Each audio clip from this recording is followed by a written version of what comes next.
Hi, everybody. Fire away. Go ahead.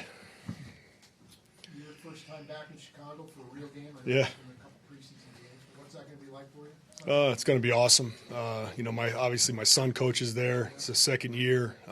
Going back, I was there for 9 years. Almost been here as long, 7 years. So, I have a lot of fond memories there. We did a lot of good things there with the special teams with Devin Hester, and it's always special to go back. Whether I'm visiting or going back to coach. So it's going to be a lot of fun. Talk about Mecole making Pro Bowl as the return specialist as a rookie. Yeah, very proud of him. Very proud of the group. The guys that block for him. It's a credit to those guys, and just real happy for him, and he's happy, and we just got to get some in the end zone. That's what we got to do. So. But he's a quality player, great on offense, and that certainly helps his situation with the votes and everything. So he had a great year. You mentioned Shane being in Chicago. What was it like last year? What's it just like, having your son on the other side? It was a preseason game, so it was, a lot less pressure, but it was fun, just to get out there and talk to him and take pictures. And I'm just so proud of him. He's young, he's 26 years old, and he's second year in the NFL, and he's, from what I hear, he's doing a really good job. So proud of him. What happened on the PAT the other day? Well, the weather, obviously the weather was, had a lot to do with that. Dustin, he tried to go without gloves. If you notice that, he had no gloves on that play, and the ball slipped out of his hand, went back to the gloves, and he was fine for the rest of the game, which, sometimes it takes that to figure it out. Unfortunately, we didn't figure it out in pregame. So, do you leave that kind of thing to him? Yes. Yeah. I mean, he's a 15-year vet.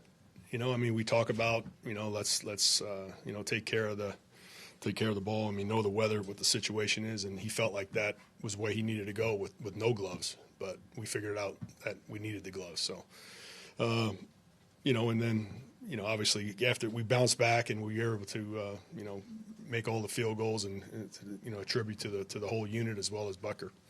With the playoffs coming up and, you guys are getting ready, in a vacuum, in a dome, what do you think is Harrison Butker's range right now? In a vacuum, in a dome.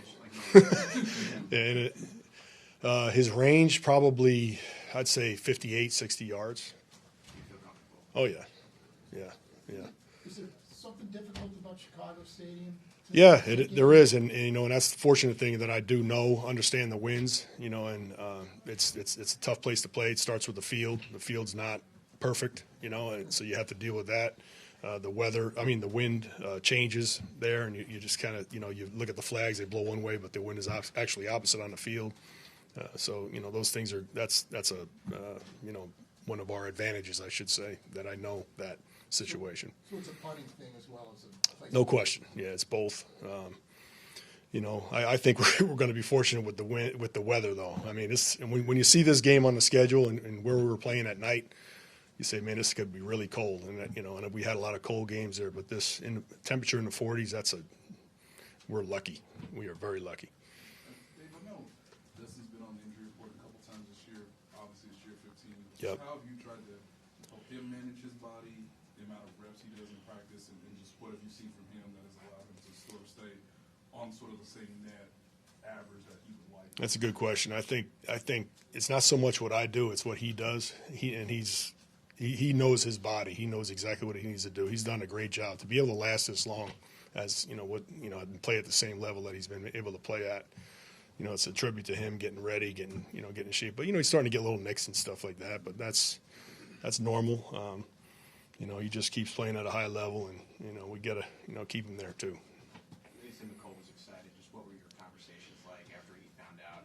Yeah, I called him. Once I knew that he knew.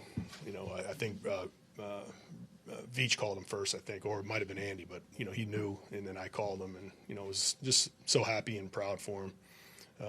It's a special thing. It hasn't even sunk into him yet. Probably, I don't think. How big it is. Once he gets down there, hopefully we're not there. Hopefully we're in the Super Bowl at the time. But once he gets there with all the players, it's going to start sinking in with him. Couple more. Oh, good. Thank you.